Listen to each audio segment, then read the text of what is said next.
powered by Sky River Casino. Sky's the limit on 98 Rock.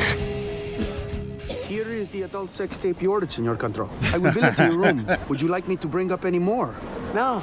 You are even more sexier than Meg described. Oh, thank you. I was not talking to you. I was talking to him. Screw off. I'm joking, man. Where's your lovely wife this evening? She's got a little too much sun, so she decided to crash out early. Are you sure it was the sun that made her tired and not you, Screw off. Welcome back. It's the BS. Thanks for listening. My name's Jason Bailey. Right there is Nikki D. There is Nelson in the studio. One of our favorites, Carlos Mencia. He will be at the Punchline starting tonight. He got one show this evening, two shows tomorrow, Friday, and two shows on Saturday. Carlos, good to see you again, buddy. How are you? Good, man. Yeah. It was fun to listen to that. Yeah. It's so weird. It's so bizarre. Last time I saw you too, that's all I wanted to talk about was Uncle Tito, and I don't understand even with these years passing from the Heartbreak Kid with Ben Stiller. Is that how Uncle Tito never got a spin-off of that movie? I have no idea. You know, it's funny. I have to say screw off, I'm joking at least 10 times a week still. Yeah. You stole the show. You stole the scene. No, I'm serious. Like, people would be like, come on, say it. You know what I mean? Like, oh, screw off, I'm joking. Right. And it's just like, they're like, yes. You know what I mean? Because again, there's certain movies that you watch. Like my wife and I were just watching that the other night. I didn't even know we were going to have you in. And, that's you're our favorite part. Oh, that's awesome. And again, that was 2007. So you're looking at 16 years ago. People are still coming to your shows like they will at the Punchline this weekend and asking you to do that. This is where you strike where the iron's hot. Nostalgia is a thing right now, Carlos. Is It is. Yeah. Big time. Well, I have to say Tito at least 50 times. Right. Oh, right. Yeah, and I rarely say it anymore in my act. It's not that I don't not do it on purpose. It's just, as a comedian, I don't do two shows. If you were to come to every single show this week, you will not see two shows the same. Right. So I just can't, I don't want to belittle any other comedian, but I don't want to be doing the same joke for 20 years. I don't want to be that guy who's like, come on, I don't want to be that guy. But then at the end of the show, everybody's like, you got to say it, bro. So then I'm like, I don't mind. It's just, I don't want that to be the signature move of Carlos Mencia. I want to be non-predictable still. But don't you kind of have to, I'm sure it's tough for you. It's that charcoal gray area, right? It's kind of like a rock band that they know they've got to play. Guns N' Roses knows that they have to play Sweet Child O' Mine. I'm sure Axl Rose and Slash at times are like, dude, oh my God, again? Yeah. I want to play that one that we never play off Chinese Democracy that no one's ever heard. Right. But you've got comedians are the same thing, especially someone that has had the success you've had. Yeah, except after about 2 to 3 times live of whatever the bit is, they want to hear something. So for us, it's not about the actual joke. It's about the funny. Yeah. So that's the difference, right? So for us, it's just like keep being funny, keep being you, keep coming at it from your Chris Rock perspective, from your Carlos Mencia perspective, from your Chappelle perspective, from your Kevin Hart perspective. It's from that place that people, when people turn on us, is when we go from being one kind of comic to another, right? It's when Dennis Miller goes from being left to right-sided comic, right? Yeah. That's when people leave you. He got more fans, but the fans that he had were like, "Oh, you're that guy now. We don't like you." That's when they get mad at you. That's when Garth Brooks goes to Chris Gaines and everybody has a problem with it. Exactly. So for us, it's all about being authentic. Yeah. So do you get more people that come up to you from prior shows? It's because like last time that we saw each other, I was in Atlanta, and I saw you at the Punchline there. Right. And you do a fantastic job. Like I said, you're one of my favorites. And do you get more from people going, give me Mind of Mencia? Do you give me more from Heartbreak Kid? Do you get me more from, I saw you in Tuscaloosa one time? Do you remember that one bit that you did? What do you get more of? I think I get more of keep doing what you're doing right now because nobody's really, I don't care if you like me anymore. Yeah. It's a blessing and a you know what I mean? God and a bless curse. you. God bless you. I love Right, because that. I'm a comedian. Right. So you're not worried about being canceled. I need people to like me. Right? Like, I need people people right now to be like, I like this guy. I'm going to go see him, right? I need him. I need people to be like, you know what? He doesn't sound like the a-hole people say he is online. I'm going to go see him. You know what I mean? But I'm saying, I'm tired of people treating comedy as if we're philosophers. Mm-hmm. We're not. Yeah. We're comedians. Yeah. It is a joke. Right. That's it. Yeah. Like, that's all. I don't want to offend anybody. I don't want to offend anybody. But if you get offended at the truth, I'm sorry. That's not my fault. That's on you, not on me. Like, I hate the hypocrisy of, if you go to an LGBTQ show, they say all the jokes and all the words that the rest of us can't use. Right. Go to an urban show, they drop the N-bomb as if it was candy, but none of us can laugh or talk about. I don't believe in that. I don't believe in I have to be a Latino and do a Latino show to talk about Latino stuff. I got to be gay. Is this what the new future of comedy is? So all right. So in order to do all the material that I'm going to do tonight, my wife is white, but she's of European descent from Portugal, so I can make fun of them. Now I got to get one side girl who's half black and half Middle Eastern, so I can make fun of those two groups. Then another one who's half Asian and half Indian to make fun of those. Right. Awesome. Then I have to go down on a transgender so that I can get that. So that when I go on stage and I go, hey, I got this joke about this gay guy, I'd be like, oh my God, no. Like a picture of me doing another guy comes out. And then, no, he's cool. He's okay. And it's almost like you have to have a resume and say, well, I've done this before. It's like the I have a black friend thing. You know, before you say what you, I'm not trying to be a jerk, but that's a really good idea for just a show. You know what I mean? I'm going to line up my resume of friends. Exactly. Oh my God. They're all here tonight, so you can see that I can get away with these specific. Yes. So it's what used to be way back in the day when white people would look around and go, you know, I do have black friends. Right. And that's what I'm saying. Would say whatever they were going to say. So that was it. So the Matt Rife stuff, you heard about that with his special, and he's getting beat up. See, I can't talk about that kind of stuff because I've been accused of so much that I don't want to lean into putting down other comics just because it's hard enough being a comedian. You know what I mean? I don't want, I'm the first person on the internet ever tried to cancel. That's not easy to deal with. Like, that's hard. Right. Like, that's literally, right now. I guarantee you, if I put, hey, listen to the show, I'm on it right now. By the time I leave, I'll show you, whose jokes is he stealing? Like, it's just going to happen. Yeah. All the hate, all this stuff. He's not Mexican, whatever it is. It doesn't matter. Yeah. I don't want to put that on anybody else. But, you know, look, first of all, he told a joke that's, sorry, I'm not, I was asked. But he told an old joke. Right. A joke that I think Dave Chappelle did.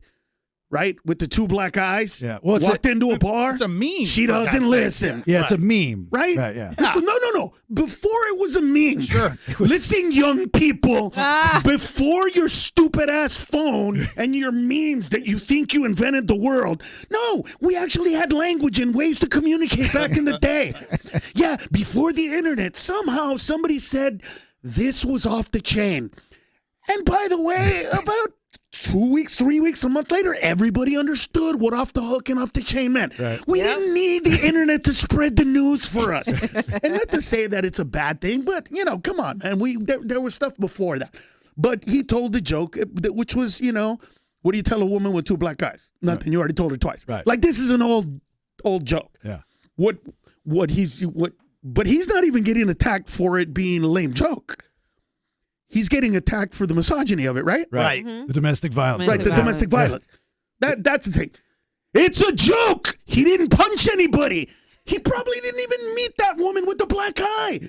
Right. He probably made it up. Yeah. And here's that's what we do. Our job is not to tell you truths. Our job is to make you laugh. Embellish. If we can tell you truth. Yeah. That's amazing. That's why guys like Richard Pryor are considered the GOAT. Yeah. Because he was able to do multi-layered. He was able to give you a message, take you on a journey, right? Use the language to expand on it and then make you laugh and make you think and make you ponder. Yeah. You know what I mean? But our job is just to make people laugh. When he told that joke, you know, and it's been, you're right, it's been around forever. Forever and ever. I mean, like decades old joke.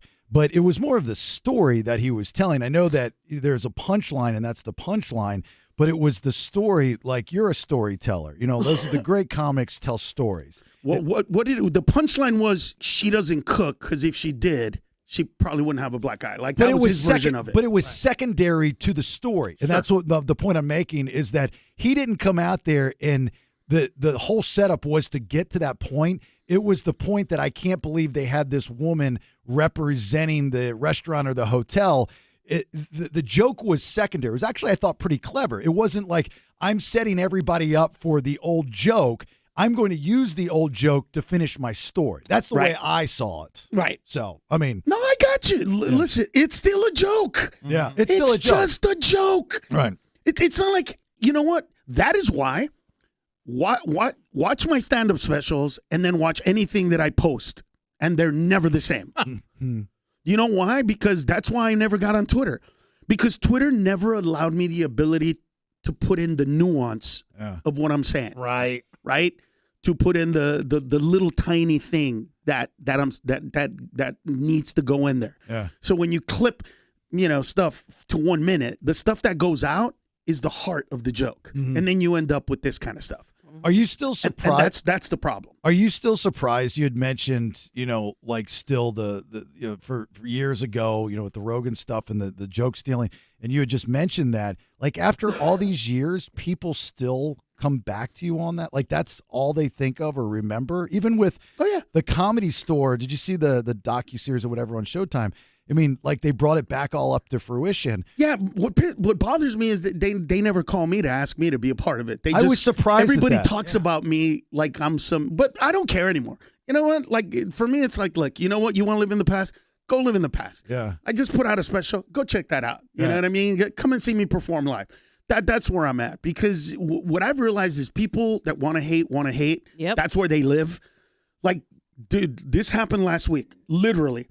So I have a friend. His name is Juan Villarreal. Here's the story. I saw him perform early 90s, and I was like, man, this is the funniest dude I've ever seen. So when I got my HBO special, I did a show called Loco Slam. It was like me bringing up Latino comedians, and I said, we got to have this kid on.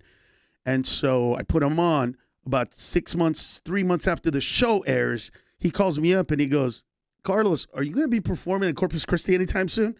I was like, I don't know. Why? He goes, because I don't have 45 minutes, and they offered me $3,000 to do a headlining gig, and I can't say no to that. And I'm like, good for you. So what are you calling me for? I pretty much did your act, because that's all I know. So I didn't know what to do.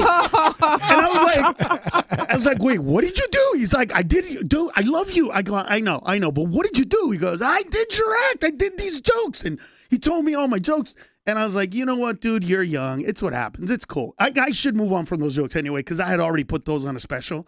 So once they go on a special, I burn them. Right. So it doesn't matter to me. So anyway, cut to this was so cut to last week. Yeah. I'm hanging out with him.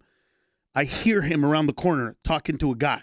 This guy says to him, how can you be with Carlos? That dude stole your act. I saw it. Wow. And so here's my buddy goes, dude, that's not what happened. I stole his act. I pretended to be him. Yeah. He's my mentor. If it wasn't for him, I wouldn't be who I am. And he knew that I did it. I called him, and he never even told me anything bad. That's how nice of a guy. That's how cool he is. He just said, I'm going to write more stuff, whatever. And then the guy goes, whatever, I hit his ass anyway. I'm like, oh my God. What do I got to do? Was this a fellow comic?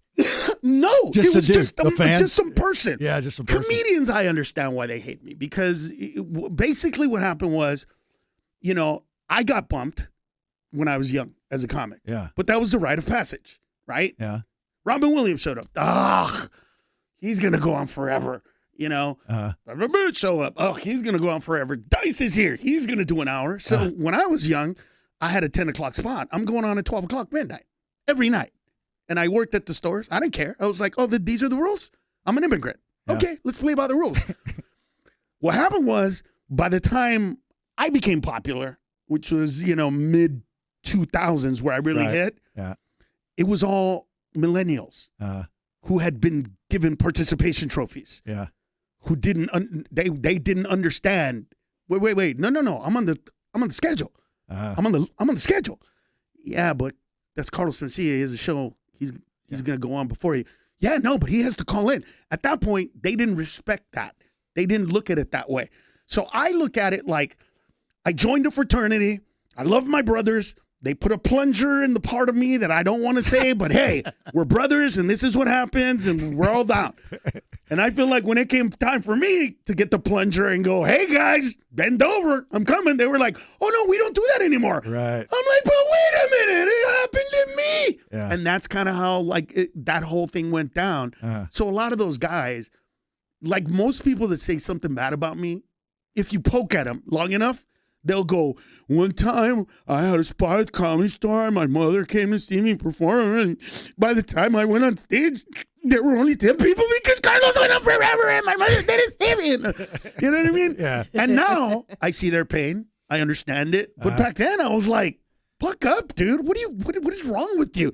My parents, dude, I've given my parents millions of dollars, bought them a house. You know how many times my mother's actually seen me perform live? Twice. Twice. And if you ask her, that's too many. Like that. And your situation too, Carlos, was talk about wrong place, wrong time. Is that you were going viral before viral went viral with what happened at the comedy. So I mean, that wasn't a thing really then. So confrontation.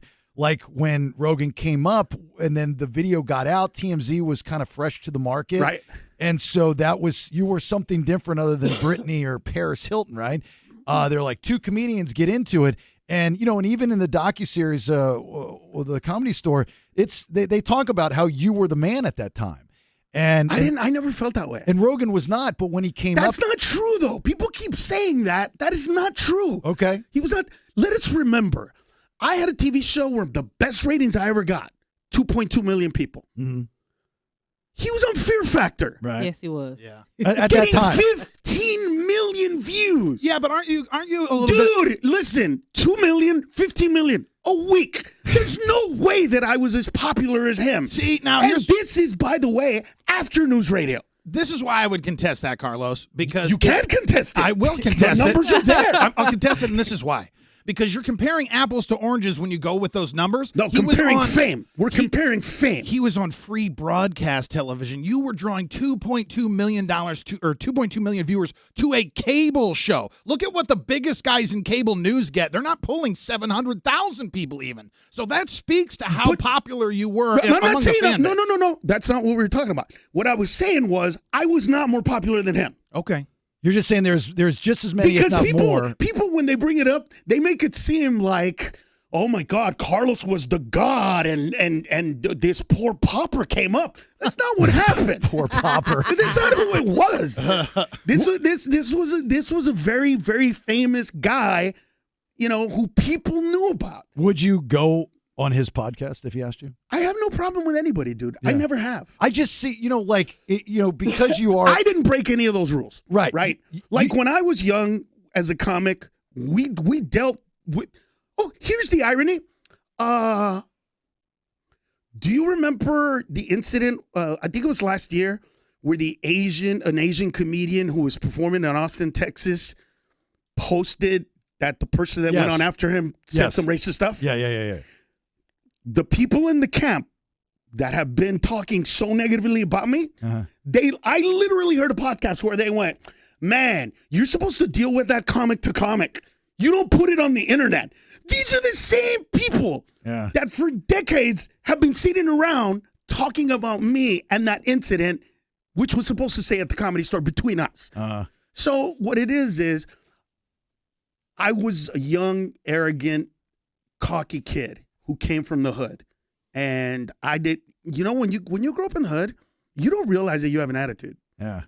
You don't, because everybody has an attitude. Because it's your environment. Right? It's your environment. Yep. And plus, listen, what got me in trouble as a comedian is what allowed me to not get shot when I was a kid. Yeah. Right? I had the attitude of, if we're going to fight, kill me. Yeah. Because if you don't kill me, I'm going to kill you. I'm going to kill your family. I'm going to burn your house down. That's strong. Because if I'm going to go to jail for life. Yeah. I'm not going to go to jail for killing one person. I'm going to go to jail for killing your whole family. That makes sense. And when I said stuff like that, people were like, damn, he means it. But yeah, because, I lived in a neighborhood where if a car came by slow, we all had to dive because it was a drive-by. Right. This is, I remember I was doing an interview with Nightline way back in the day, and we were in the projects where I grew up, and I go, oh yeah, we used to play right here. And then I remember a few times where they did a drive-by and shot at us. And I said it so casually that they were like, come on. And I was like, no, seriously. They used to shoot. There used to be bullet holes over here. And we went and looked, and I literally went, oh, my God, hey, look. And I pulled one out, and there was a bullet stuck into the side of the wall. And I go, oh, look, here's a bullet. And they were just like, oh, my God, this is real. I'm like, yeah, it's real. But they expected me to be like, let me tell you how horrible it was when I was growing up. People were shooting at us. And, it was part of life. Yeah. I've held people, I held a person in my arms when they gave their last breath. I saw a man shoot another man. I saw a dude get a machete and carve up another dude. I've had a crazy life, dude. And so, when comedy became kind of one of those things where, especially at the Comedy Store, where it's dark and there's this feeling of like we're all trying to get Mitzi Shore's attention, and if she gives us the attention, and if I get a good spot, and there's a producer, you know what I mean? That competitiveness, right? It was so right up my alley. Yeah. I didn't realize that I was alienating everybody and hurting everybody's feelings. Probably a little bit different now with comics and the internet. Instead of trying to impress a Mitzi Shore, you can go like, well, just as long as I get 100 likes on this or 1,000 likes on this, I should be able to get a deal, right? Or what? It doesn't even matter because I'm making money. I've monetized my YouTube channel, right. So I don't, it's a different world. But it's a cool world because I needed a Mitzi Shore or like everybody when I was coming up had a 4-minute clean set, had to have it, right? Had to have it because that was the 4 minutes that you knew you were going to do if the Tonight Show or Letterman called. Right, yeah. Wow. Today, they don't need that. Today, you put a camera back there and you talk to the audience a little bit and you get a 1-minute little clip and you put it out there and where do you live? What do you do for a living? Hey, look at this guy with his shirt, whatever that is. Yeah. Put it out there and it works and you bypass everybody. And then you call the comedy club here and go, hey, my name is Jack, whatever. My name is Jack Johnson. I want to perform at the club. Who are you? Love Jack. Google me. Seriously. Google me. You don't and need then a when they business Google card. you and they go, oh my God, he has 1.8 million followers on TikTok. Come, we'll give you a Wednesday and a Thursday. Let's see how that works out. Right. Bypassing every single thing that I couldn't bypass back in those days because we needed the HBOs to tell us you're going to get a special. Today, you can shoot your own special and put it on YouTube. Well, let me say this. I got to cut you off. We got to go. I have mad respect that you're wearing a hat for my buddy Mike Calta. He's a radio personality in Tampa, and I think that's cool when comedians wear the merch from other radio shows. So we'll have to take a picture and send that over to him. I think that's cool. And you didn't even know you were wearing it. I wear it all the time. Yeah. You didn't even know you were wearing it to hear, I though. did not. You said something about my head. I was like, what are you talking about? I saw it. I just grabbed the hat from the floor and put it up. And look, you could tell by the way that I wear it too much. Oh, it's beat up. Because you could see the brown sweat line right here. We're getting hats in next week. I'm going to send you one. All right, at Carlos Mencia online, the Punchline this weekend tonight. He's got a show tomorrow, 2 shows, Saturday, 2 shows. You can go to punchlinesac.com for tickets, and it's a fantastic place. We were just there the other week for the first time since we've been in Sacramento. But thanks for coming in. Thanks for spending the time. It's good to see you again, man. I'm glad that you too, man. You're happy. Let's see you're kicking butt, dude. Yeah, well, I had to move across country to continue to do that, but we are here. So anyway, at Carlos Mencia, give him a like, give him a share, give him a follow, give us a minute. Hang on.